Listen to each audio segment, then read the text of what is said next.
Bienvenue à cet enregistrement de la série Code Zoé. Vous savez que Zoé signifie la vie éternelle.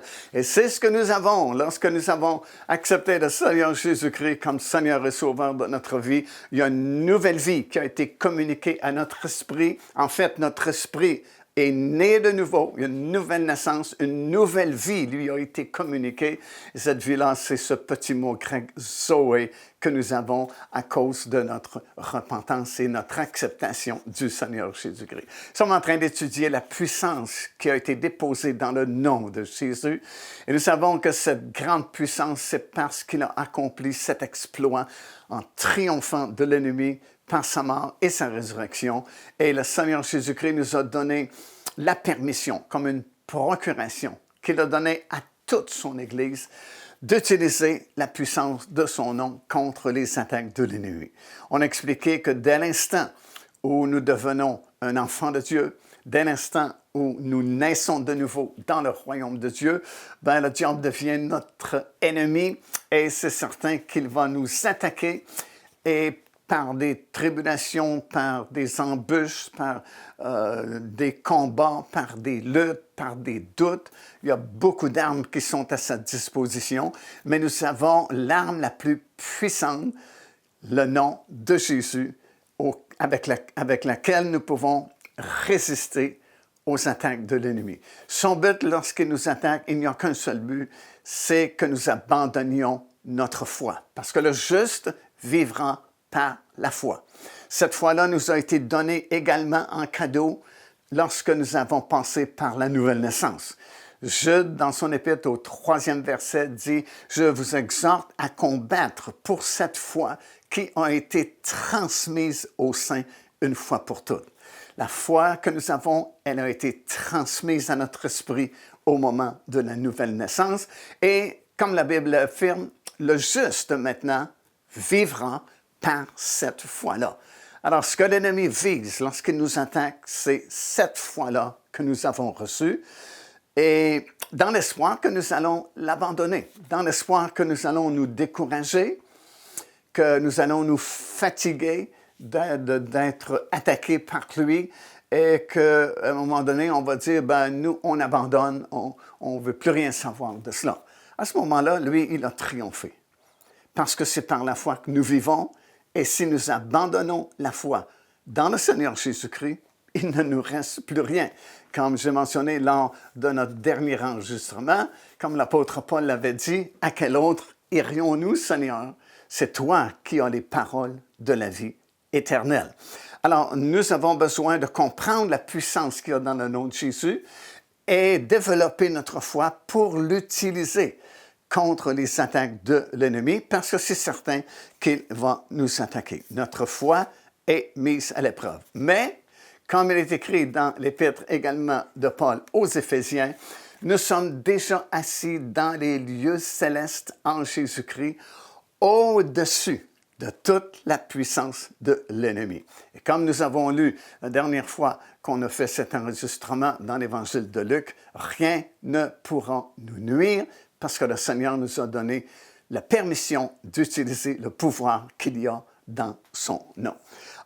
Également, nous avons le privilège de pouvoir prier le Père d'une façon encore plus efficace, si vous voulez, parce que nous pouvons prier au nom du Seigneur Jésus. Dans l'Évangile de Jean, par exemple, c'est dans le chapitre 16 et au verset 23 et 24, Jésus a dit à ses disciples, « En vérité, je vous le dis, ce que vous demanderez au Père, il vous le donnera en mon nom.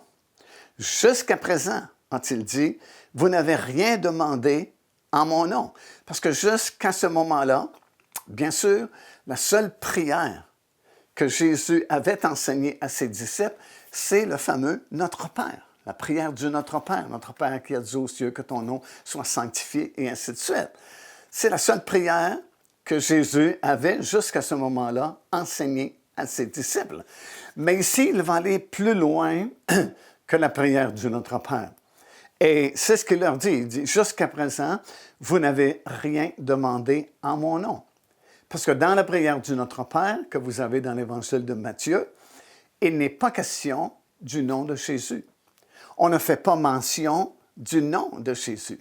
Mais ici, Jésus dit, lorsque vous allez prier, ben vous priez le Père, mais vous le priez en mon nom. Et si vous priez le Père en mon nom, bien, tout ce que vous demanderez en mon nom, vous allez le recevoir afin que votre joie soit parfaite. Alors souvent, les gens ne savent pas comment prier tout à fait ou à qui s'adresser en priant. Bien, nous avons ici la formule. Jésus dit, lorsque vous priez, vous vous adressez à Dieu le Père. Vous priez le Père, mais vous le priez en mon nom. Pourquoi est-ce qu'il y a ce changement-là?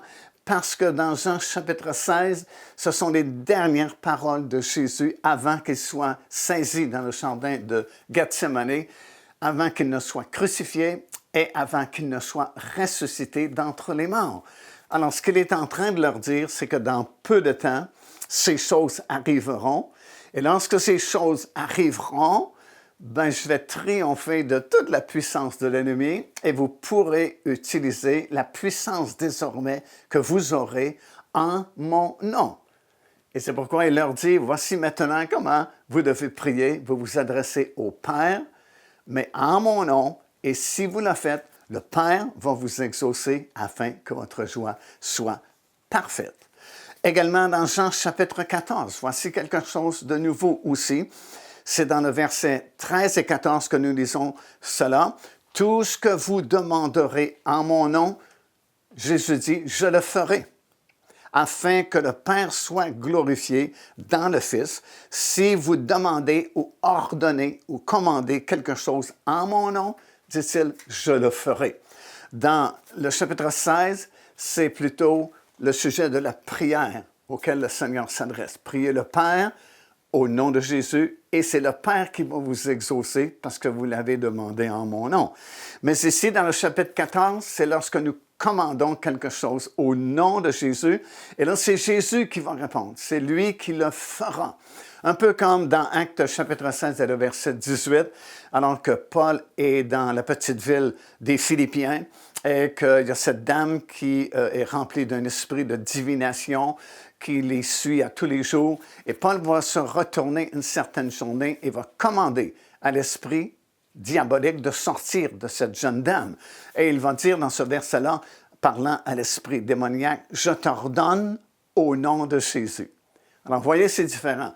Dans le chapitre 16, c'est question de prière au Père par le nom de Jésus. Mais dans le chapitre 14, ici, c'est ce que nous commandons au nom de Jésus. Et là, c'est Jésus lui-même qui le fera, comme c'est écrit. Alors, utilisons ce privilège que nous avons d'utiliser le nom de Jésus autant dans la prière que dans le commandement contre les attaques de l'ennemi. Et nous serons non seulement vainqueurs, mais comme l'apôtre dit, plus que vainqueurs en Jésus-Christ. Que Dieu puisse vous bénir abondamment dans l'utilisation du nom de Jésus.